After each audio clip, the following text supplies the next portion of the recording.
আসসালামু আলাইকুম। খেলা কিন্তু শুরু হয়ে গেছে কলকাতার সাথে। ভারতের দাদাদের সাথে খেলা কিন্তু শুরু হয়ে গেছে।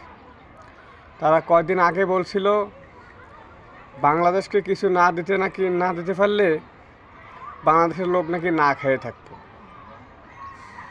এখন ইউটিউবে ঢুকলেই তাদের আহাজারি। কারো দোকানের বেচা কিনে নাই, কারো হোটেলে লোক নাই, কারো কাপড়ের দোকানে লোক নেই, কেউ রিক্সায় ভাড়া পাচ্ছে না।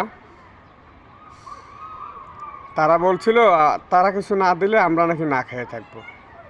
দাদারা, তোমাদের কিন্তু কাম ডাউন শুরু হয়ে গেছে। তোমরা বাংলাদেশকে আগের বাংলাদেশ ভাইবো না। 15 বছর যা করে গেছো খুব ভালো করে গেছো, এই বলে মনে করো না যে বাংলাদেশ নরম। আমাদের